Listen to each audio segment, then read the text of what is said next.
blind, have low vision, or have another print disability which makes reading, holding a book, or turning a page difficult or impossible.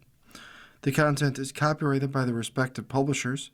For more information, please visit us on the web at nfradioreading.org. Hello and good evening. This is Don Swans, and for the next hour I'll be reading from the November 30th issue of the Wall Street Journal Review on the Niagara Frontier Radio Reading Service. Front page, 31 things to watch, read, stream, and bicker about during the holidays. There's no time like the end of the year to catch up on the culture you missed. The movies that came and went from theaters, the music that never made your Spotify algorithm, the books that made a splash but you hadn't actually read.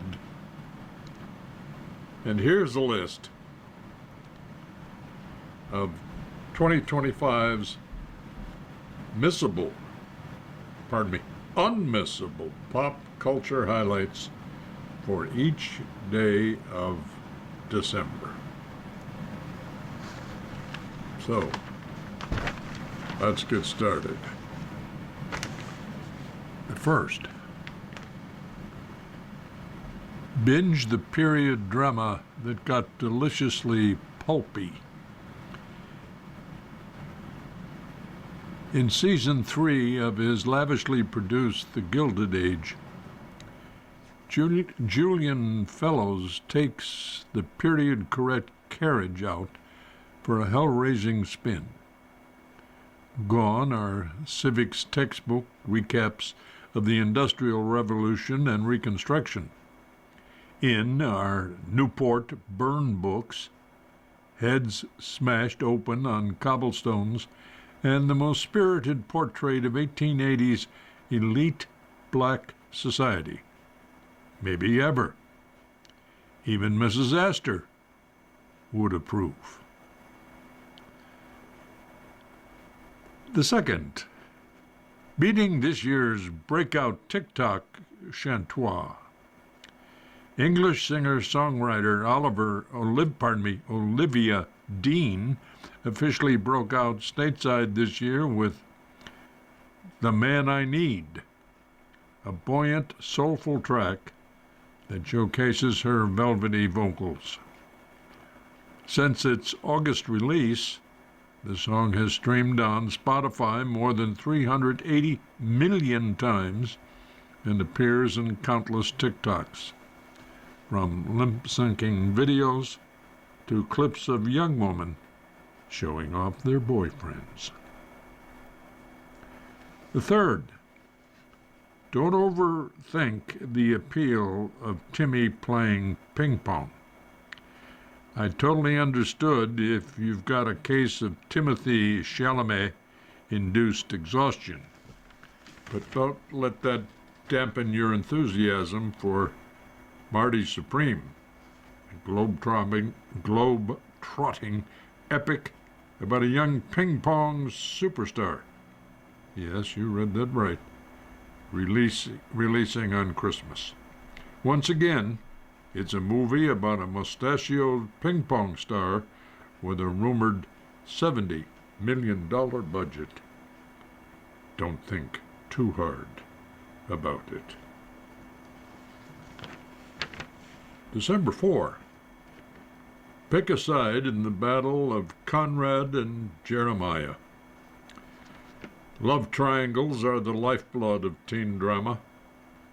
Prime Video's The Summer I Turned Pretty takes this plot device to a stressful extreme by pitting two brothers against each other as they jockey for the affection of their longtime friend. What started as a sibling rivalry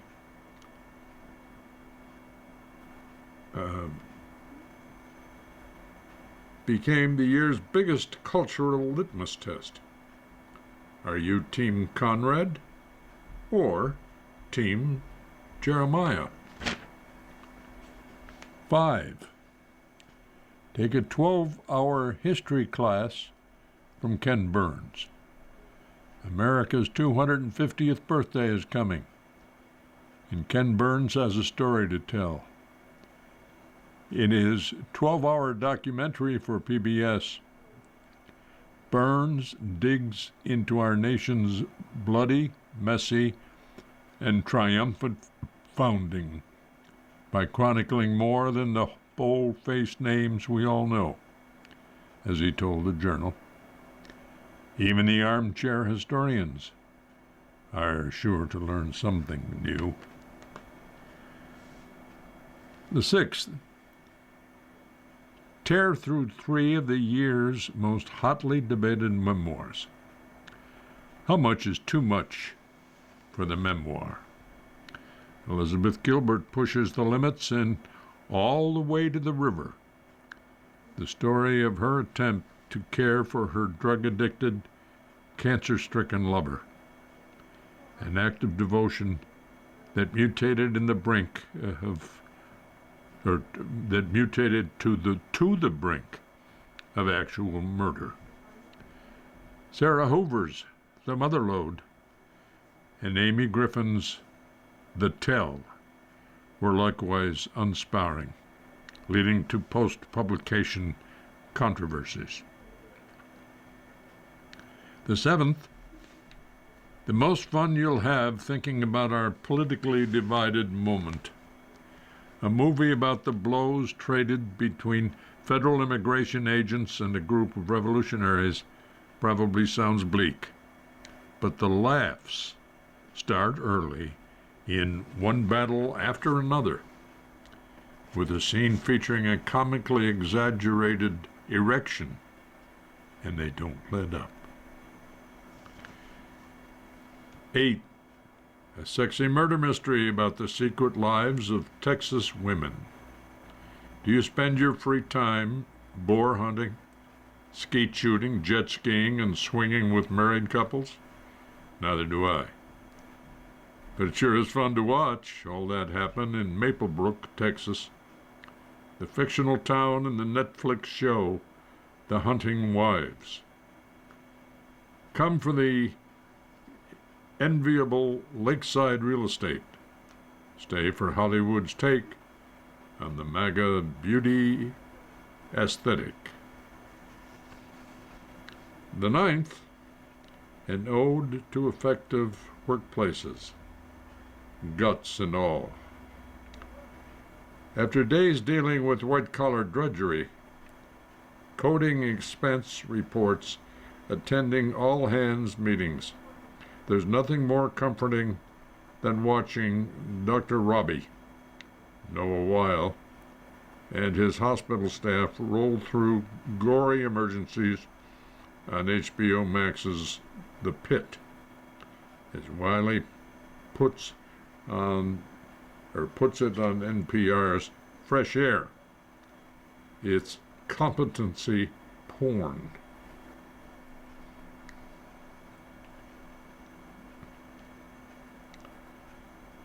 The 10th. Now for a cautionary tale about the work-life balance. What happens when your work self separates from your personal self so much that you end up with clashing desires and motives? That is the premise of the 2nd season of Apple's TV's Severance, an eerie sci-fi thriller about employees at a mysterious corporation trying to discover their life's purpose and possibly take the company down. The 11th, the most anticipated grand finale of the year. Netflix's Stranger Things brought us Millie Bobby Brown, 1980s nostalgia in the Upside Down. Now the hit series about a young girl with telekinetic powers is ready for its three-part send-off. It's been so long since the last season ended in 2022, you may need a refresher. Because wait, why was Detective Hopper in Russia again? Please, plus, we'll have to get used to the fact that the main actors are no longer the baby-faced kids we were rooting for. The 12th, a horror movie that even scaredy cats can enjoy. Weapons has something for everyone. Jump scares for horror files, nods to classics like Rashomon and Magnolia for film buffs, and more than a few laughs to leave the tension. To leaven the tension. Ultimately, the movie is more interested in what living out of a horror plot would feel like. Imagine being a teacher whose students inexplicably disappear one night, than in delivering brute force freight. The 13th, Morgan Wallen versus Zach Bryan, a face-off. These country megastars have come to define opposite poles of the genre's spectrum. Wallen's music is commercial and polished. Bryan's is stripped down and frayed. Wallen sings catchy odes to Tennessee. Bryan goes for heartfelt tributes to Oklahoma. Wallen toys with hip-hop. Bryan prefers Bruce Springsteen. But both have the ability to pack out stadiums with fans who know every word to every song. The 14th, take a master class in vacuous villainry. Arguing, extreme displays of wealth, characters seemingly beamed in from another planet. The Real Housewives of Salt Lake City has all the hallmark of a Bravo hit. What makes the show rise above the rest is the chemistry of its cast, whom comedian John Oliver called the most magnificent monsters on TV. The 15th, a dystopian novel that will leave you feeling oddly hopeful. In Ian McEwan's What We Can Know, War, sea level rise and other upheavals have left humanity scrapping by and unsure of itself. A quixotic young scholar becomes obsessed with a 21st century English poet, reconstructing his Oxfordshire social life from historical archives. Gazing back on our present era, the McEwan makes an implicit case for the enduring importance of the life of the mind. 16th, Companion is an underappreciated allegory for our future. In the first scene of this dark, twisty comedy on HBO Max and Prime Video, Iris tells us about the two times she felt truly happy. First, the day I met Josh. Second, the day I killed him. Trust me when I tell you that you don't want to know any more about this popcorn flick than just that. Just know that it's fun, shocking, and produced by the same team behind Weapons. The 17th. Escape your own relatives with a Norwegian family drama. In director Joachim Trier's latest film in theaters, two sisters, Agnes and Nora, reunite with their estranged film director father, who hopes to make a movie with Nora as the lead. But the real star of the sentimental value is the family's gorgeous Dresdel architectural style home, which has stayed in the family for decades, absorbing both the celebrations and traumas of its generation of inhabitants. The 18th, a musical about so much more than music. An hour into Sinners comes a risky scene that could have derailed Ryan Coogler's hit vampire movie, a juke joint seance that involves a hip-hop DJ, a breakdancer, and a funkadelic-esque guitarist.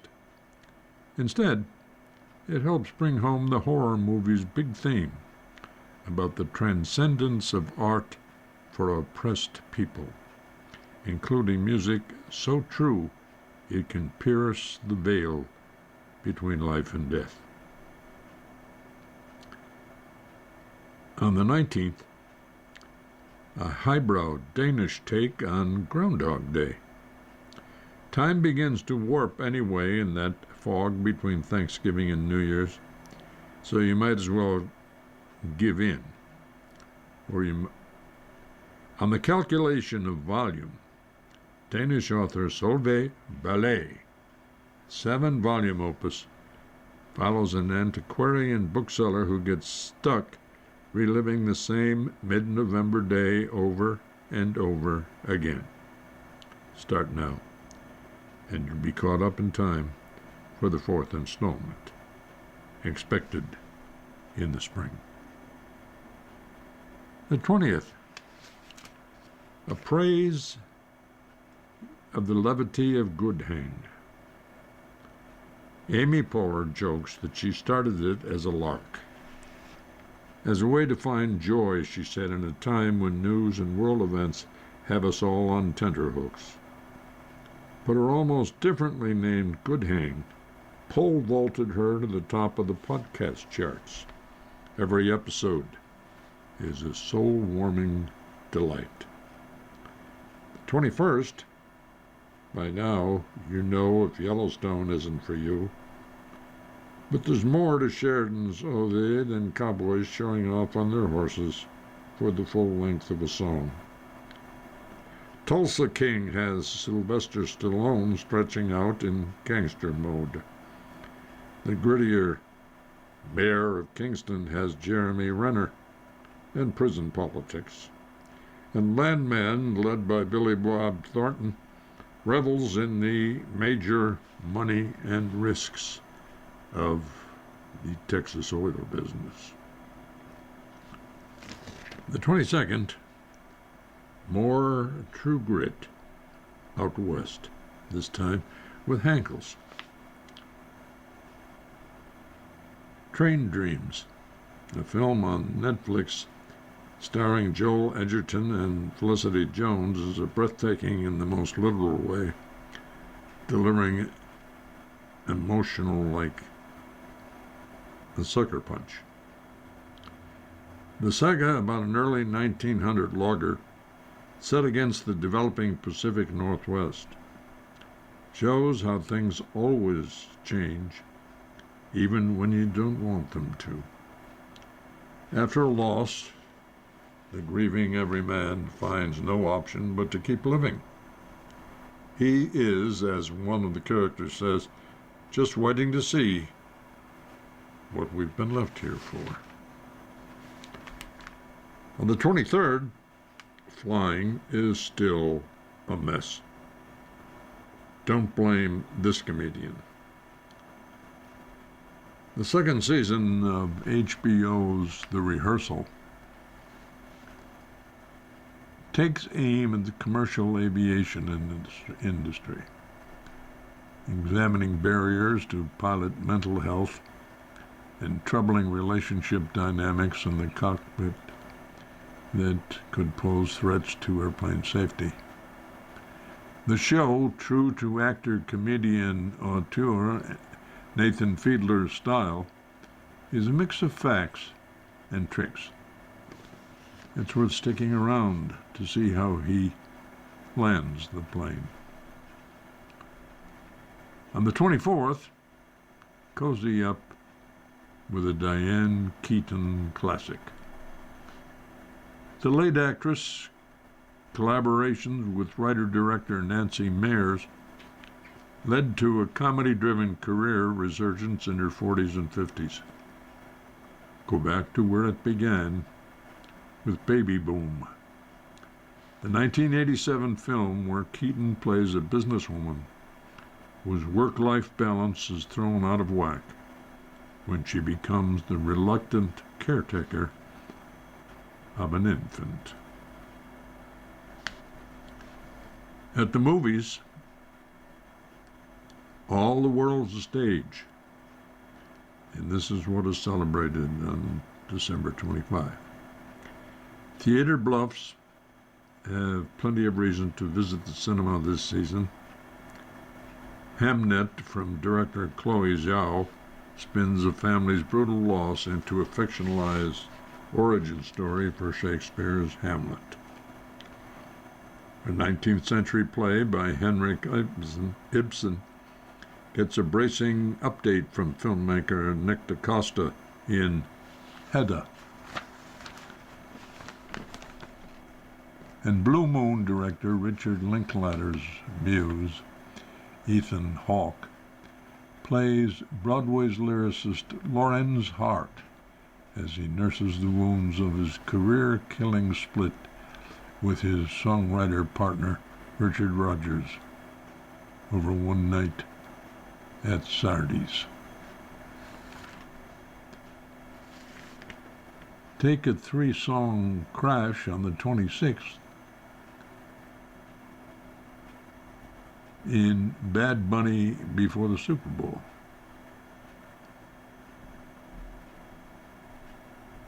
Como un Baby is an Afrobeats fusion anchored by an irresistible bass line.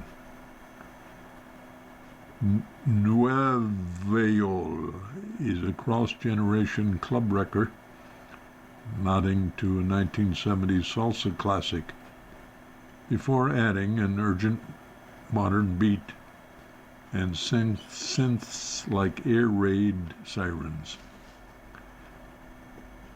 Calieta initially masquerades as a Downcast before blossoming into a fist-pumping reggaeton anthem with Bad Bunny bellowing as if he has to shout over an entire arena, which he does whenever he performs it. 27th, enter the Star Wars series for prestige TV buffs. Endor trades lightsaber spectacle and woo-woo monologues about the Force for a compact and gritty story full of hard decisions, cutting betrayals, and grown-up drama.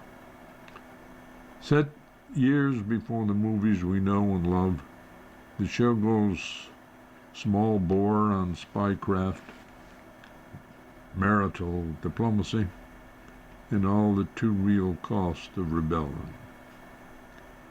Here's a hot take.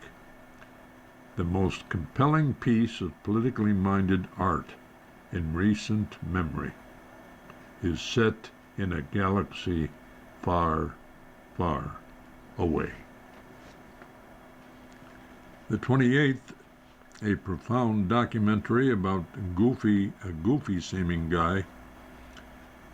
The death of Paul Rubens in 2023 took people by surprise, including the director trying to make a documentary about the man better known as Pee Wee Herman. Matt Wolf's 2-part Pee Wee as himself, completed posthumously and released on HBO Max, is a portrait of wild ambition and creativity in a singular artist who was overshadowed by his more famous character. The 29th, who doesn't love to see rich people behaving badly? One percenters on screen violated laws and standards of basic decency. When a clockwork rivaling the Patek Philippe on the wrists. Characters went big on Laura's palm, embezzlement, and poisoned fruit. And the third season of Mike White's The White Lotus led a secret cult of personality in Julianne Moore's Sirens and stole from John Hamm's pals in Your Friends and Neighbors. The 30th, a hauntingly good novel that almost won the Booker. Katie Kitamura's Audition begins with a relatively familiar concept, a nervous actress rehearsing for a play. But everything that follows in this concise novel, a mysterious young man who claims to be the actress's son, a dizzying change in perspective, feels completely new. And on the 31st, sharpen your eye for AI. Tilly Norwood is a brown-haired actress with a soft British accent whose credits include a dragon-slaying epic, a Regency-era drama, and a car commercial. She's also entirely AI-generated. Videos like her took over the internet this year after Google's VO3 and OpenAI's Sora app were released to the public, generating hyper-realistic synthetic footage that could easily fool old and young people alike.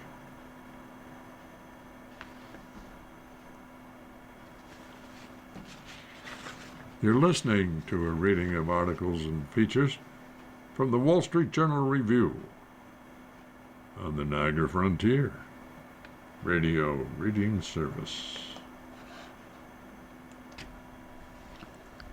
And now, changing direction certainly, to a very intriguing title, which is Martin Scorsese Leaves Behind Sinners to Tell the Stories of All the Saints. The director virtuoso of big screen bad guys digs into the lives of ordinary people who became holy. This is written by regular contributor to the review, John Jurgensen. Sinners have received lots of screen time from Martin Scorsese. They whacked each other in Goodfellas. They binged on sex, drugs, and spending in The Wolf of Wall Street. Most recently, they poisoned their spouses for money in Killers of the Flower Moon. Scorsese's newest work is devoted to saints, namely Patrick, Peter, Mary, and other holy figures of Christianity. And Martin Scorsese presents The Saints. The show's executive producer, host, and narrator does a dramatized dive into one saint's life in each episode and tries to separate historical facts from myths. The series, now in its second season on Fox Nation, is the filmmaker's effort to find relevance for everyday existence in human stories of sacrifice, heroism, and faith that led to spiritual transcendence. The show's new profiles include the Catholic Church's first millennial saint, Carlo Acutis, who died of leukemia at age 15 in 2006 and was canonized in September by Pope Leo XIV. Moral juxtapositions, the violence of the criminal underworld versus the redemptive forces of love and grace, have been a constant in Scorsese's body of work. from Taxi Driver to The Last Temptation of Christ to Silence, his 2016 feature about Jesuit missionaries and Christian martyrs in 17th century Japan. It's always been there, Scorsese says. Sometimes it goes toward one place and then goes toward the other. Scorsese grew up in New York's Little Italy as a Catholic altar boy and aspiring priest who was also fascinated by the mafiosos that loomed large in his community. As a famous director in the 1970s, he swung from anointed successes, beginning with Mean Streets, to commercial failures and private struggles, including cocaine benders and a breakdown requiring hospitalization. Sin is the blind alley. I've been there, Scorsese says. For me, with faith, there's hope. Saints have always intrigued him. The filmmaker, who turned 83 this month, wanted to explore them on screen since the early 1980s. But it wasn't until recently that he found an eager patron in Fox Nation. The streamlining platform launched in 2018 as an add-on for the core Fox News audience and has focused on a handful of programming genres, including faith, family, and patriotism. The streamer's operator, Fox News Media, shares common ownership with Wall Street Journal parent News Corporation. Scorsese's timing seems apt, both culturally and commercially.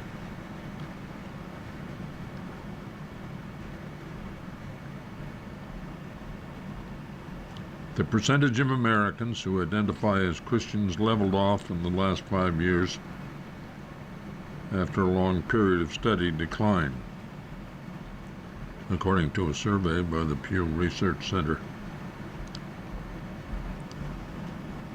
And as a force in mainstream entertainment, faith-focused movies and television programs have surged in recent years. The Saints, which first premiered last year around the holiday, is the most performing series on the service, Fox Nation says. Season 2 received a major promotion, including ads during NFL games on the Fox Broadcast Network, on billboards, and in movie theaters. Scorsese is thrilled with the marketing push. You try to throw that net out there because he wants the show to go broad. The Saints isn't just intended for believers, says series creator Marty Lesham, who worked with Scorsese and writer Kent Jones. The series takes an intentionally measured approach to its subjects with a humanistic perspective, he says. I know people of faith will watch the show, but I also know that atheists watch the show and like it. To me, that's the broadest possible audience. Season 1's subjects range from Francis of Assisi to Moses the Black, a robber turned monk and martyr in the 4th century. The 8 episodes of Season 2 are being released in several batches. An extended Easter special focused on Mary, the mother of Jesus, is especially personal to Scorsese and incorporates home movies. The season's final 3 episodes will come out in about a year.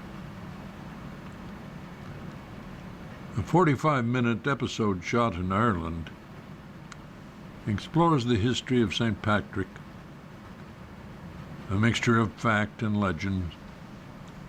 Scorsese says in his intro, Patrick, played by Desmond Eastwood, is plucked from his wealthy family in Roman Britain and thrown into slavery in Ireland.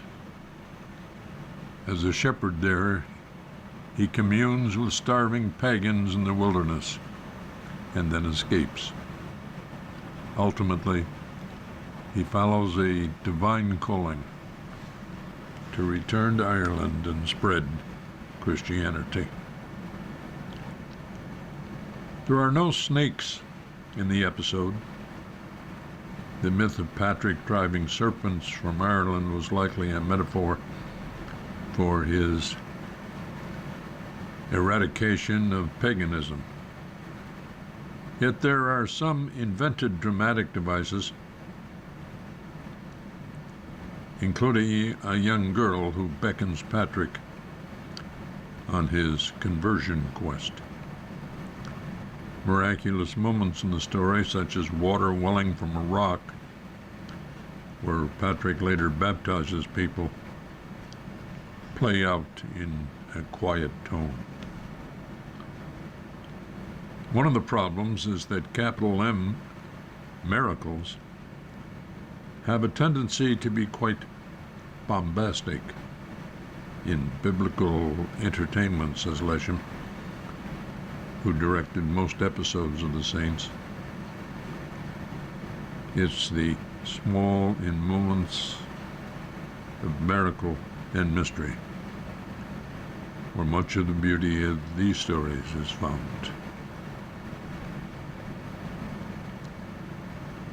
Devoting an episode to Carlo Acutis was a way to show that not all saints were ancient.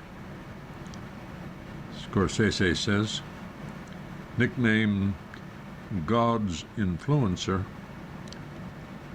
Carlo was canonized for his internet evangelism, his faith amid fatal sickness, and other reasons, including 2 healing miracles attributed to his posthumous intervention. He is an important figure to young Catholics, many of whom flock to his tomb in Assisi, Italy. In The Saints, Carlo, played by Jacopo Eiba, is portrayed as a regular teen with spiritual obsessions. He smokes cigarettes as he stays up all night working on his blog cataloging miracles. He counsels his peers as they deal with typical adolescent temptations such as partying and sex. Scorsese, whose daughter Francesca Scorsese, 26, directed the episode, says the issue raised by Carlo's story felt relevant in a time of unlimited access through technology. How do we live in this world now?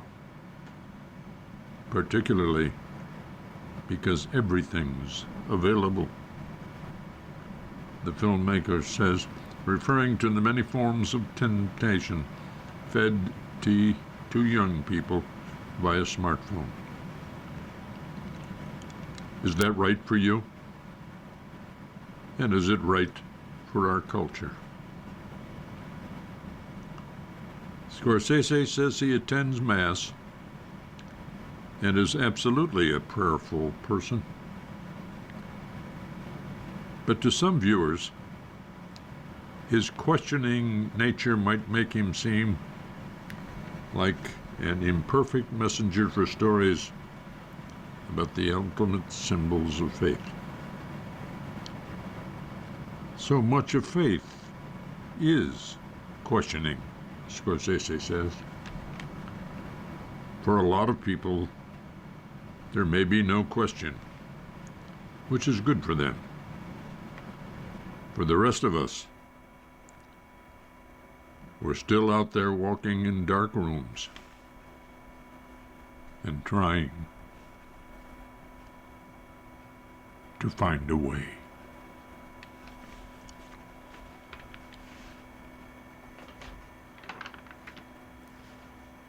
You're listening to a reading of articles and features from the Wall Street Journal Review on the Niagara Frontier Radio Reading Service. Joe Queenan is a regular contributor.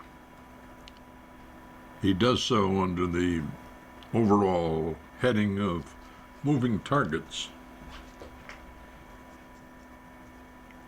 Today, his contribution is entitled, I Just Don't Get Black Friday. That may be because I don't need a new anything. All my life, I've religiously celebrated the most important days on the American calendar. I'm not just talking about obvious events like Thanksgiving, Christmas, and the 4th of July, but even lower profile occasions like Flag Day or Earth Day, or celebrations that lay outside my ethnic group's traditions like Cinco de Mayo. Yet, there is one banner day on the American calendar that I've always given a wide berth. Black Friday. Black Friday did not exist when I was growing up in the dreary 50s. That's the 1950s. This was largely because there wasn't enough merchandise to go around back then, and people didn't like to work the day after Thanksgiving. And nothing ever went on sale except crummy old junk that retailers were desperate to unload. The closest thing to Black Friday was the January white sales, invented by the Philadelphia retailer John Wanamaker in 1878. But in typical dull as dishwater Quaker City fashion, white sales did not feature anything for kids. Sheets, duvets, comforters, so I never dreamed of attending one. White sales were things my aunts went to, especially at Wanamaker's department store. I do not remember anything like Black Friday existing in the swinging 60s, but then again, nobody who lived through the drug-added decade remembers much of anything. They didn't have official Black Friday sales during the cataleptic 1970s because the economy was in woeful shape, and the public had basically given up on the idea of bargains. Black Friday sales seemed to have come into existence in the 1980s, first as a novelty, but then as a powerful tradition that has become deeply ingrained in the American psyche.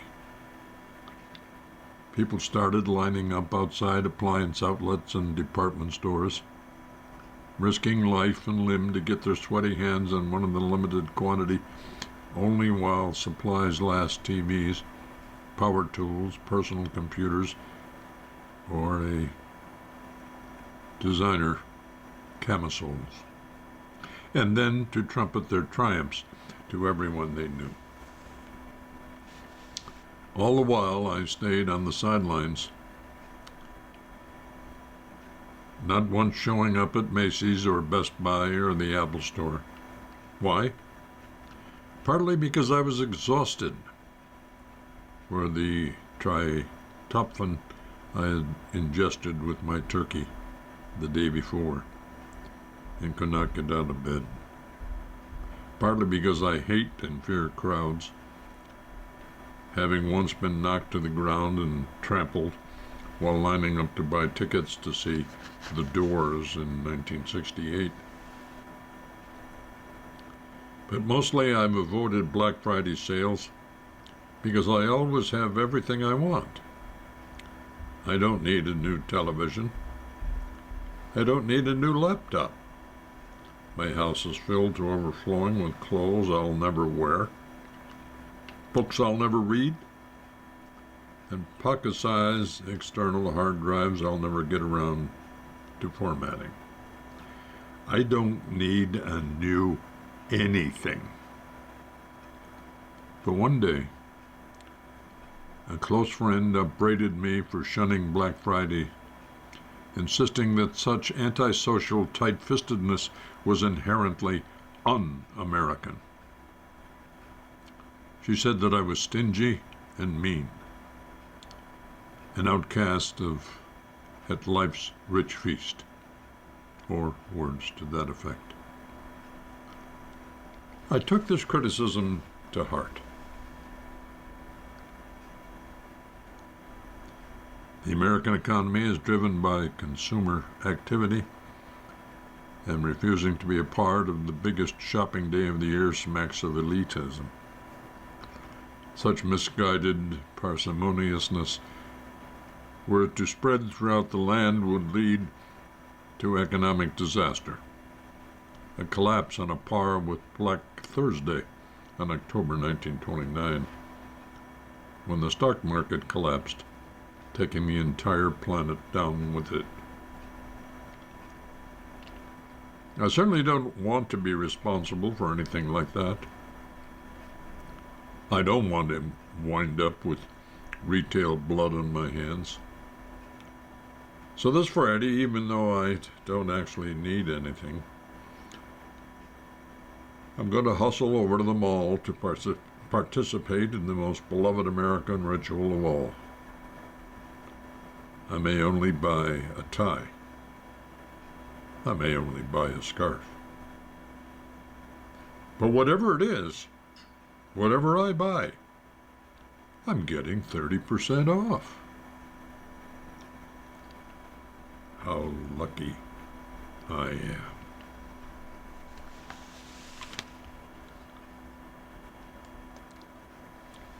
Here's a clever short one. It's about the life of Dwayne Roberts, born 1936, died 2025. He's the one that developed the flash-frozen burrito. And the rest is history.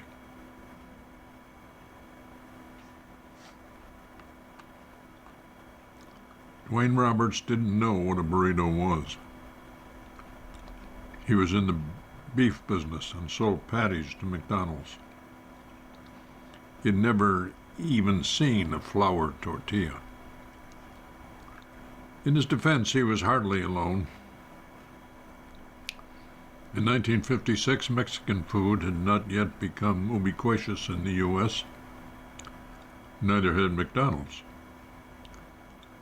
But Americans were driving. Cities were growing, and the fast food industry was expanding to keep up. Roberts was working for his father, who owned Butcher Boy Products, a meat processing business, and he was trying to come up with a new product that the company could sell to fast food clients. But Roberts was stumped. He explained all this to one of the company's Hispanic butchers, who suggested he offer a burrito. After the butcher explained what a burrito was, Roberts thought it sounded like a good idea. he tinkered around with the idea and developed a flash frozen burrito filled with beef, beans, and red chili powder. He thought it tasted particularly good when it was fried. By the time Roberts, who had taken over the business, sold Butcher Boy in 1980, the company was reportedly making 1 million frozen burritos a day. And Roberts, who died November 1st at the age of 88, had become known as the inventor of the frozen burrito. Whether he was the first person to commercially offer frozen burritos is impossible to know, but Gustavo Arellano, the author of Taco USA, How Mexican Food Conquered America, says there is no doubt that Robert's frozen burrito helped mainstream the dish in the U.S. The frozen burrito helped make an idea of burritos ubiquitous.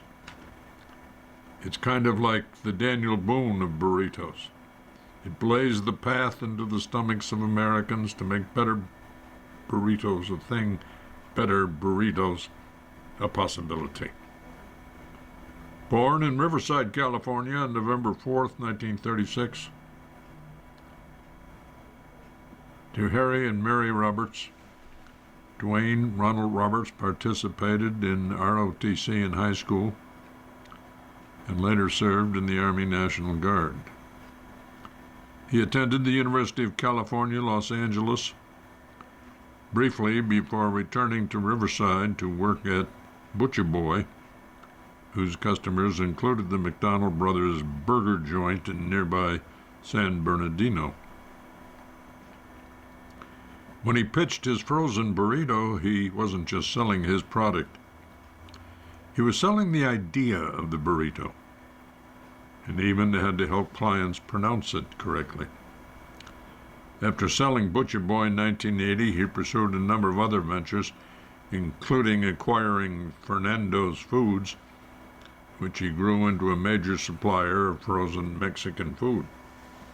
He sold that company in 1998. A lifelong Republican who loved politics, he donated widely to GOP candidate George W. Bush, appointed him to the board of the Kennedy Center. He loved his country, he loved capitalism, and he loved his family, said David Bristow, his friend and former lawyer, now a U.S. magistrate judge in California. Not necessarily in that order. In the early 90s, Roberts bought and reopened the long-shuttered Mission Inn, a compound that takes up an entire block of Riverside. Running the hotel and spa with his wife Kelly, the reopened Mission helped revitalize downtown. Its annual Festival of Lights draws millions of visitors downtown over the holidays every single year. The Mission is home to a number of restaurants that serve everything from Italian to Mexican fare, as well as Dwayne's high-end steakhouses. Though there isn't a frozen burrito on Dwayne's menu, Roberts remained enormously proud of the product that had made his fortune. When I got out of it, it was like selling a child, he told Arellano, adding, the burrito of ours. You can just put it in the microwave, and it comes out perfect.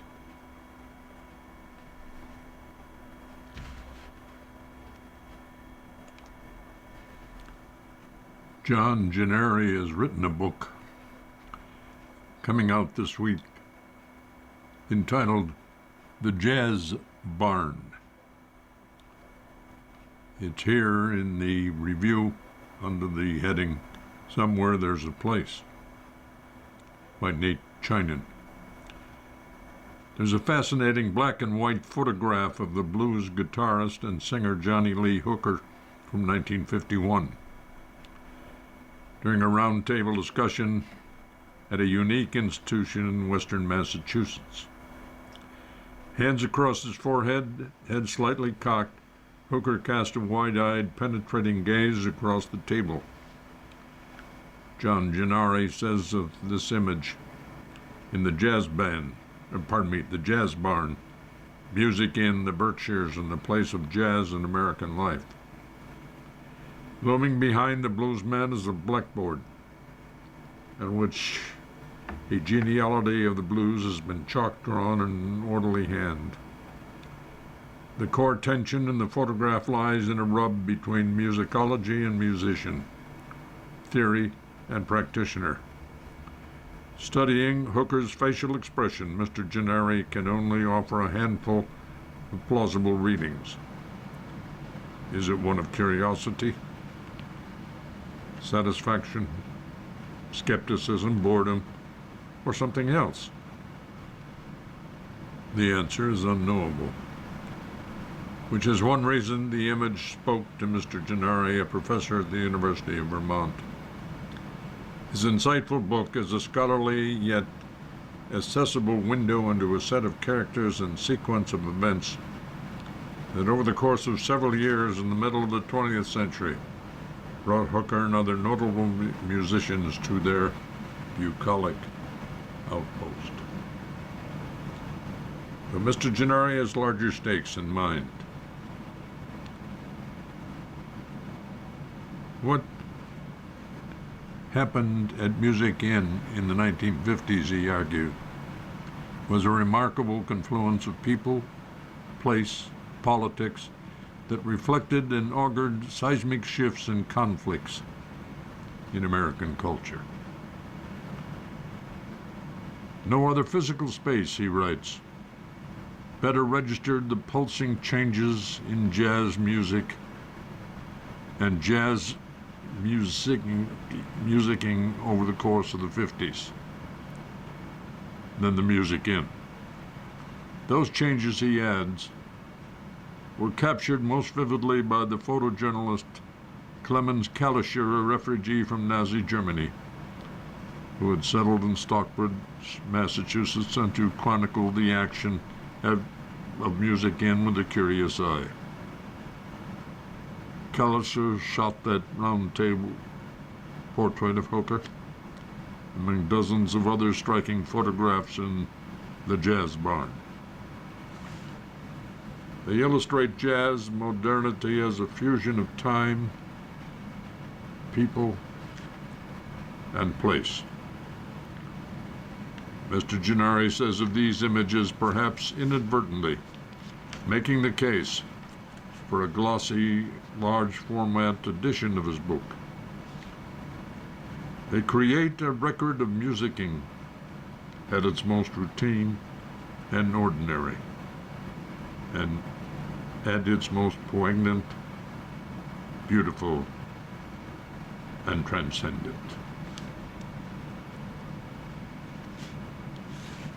You've been listening to a reading of articles and features from the November 30th issue of the Wall Street Journal Review. We read from the Wall Street Journal Review every Thursday at 7 p.m. Your reader this evening has been Don Swans, and we thank you. We thank you very much for listening, and hope, certainly we do, and we hope you also agree with us that the best time will be next week, same time, same place, on the dial of the Niagara Frontier Radio Reading Service. Coming up next on the Niagara Frontier Radio Reading Service, we have the New York Times. Following that at 9 o'clock is Fortune Magazine. And at 10 o'clock, we have episode number 8 of The First Gentleman by James Patterson and former President Bill Clinton. Stay with us for these readings and more. If you or people you know shop at any of the Dash's supermarkets, please save Dash's register tapes for radio reading. Our agency receives $2 for every $100 in Dash's register tapes. Radio reading has raised thousands of dollars so far. Anyone can drop off their Dashes tapes to the Niagara Frontier Radio Reading Service. The following program is intended for listeners who are blind, have low vision,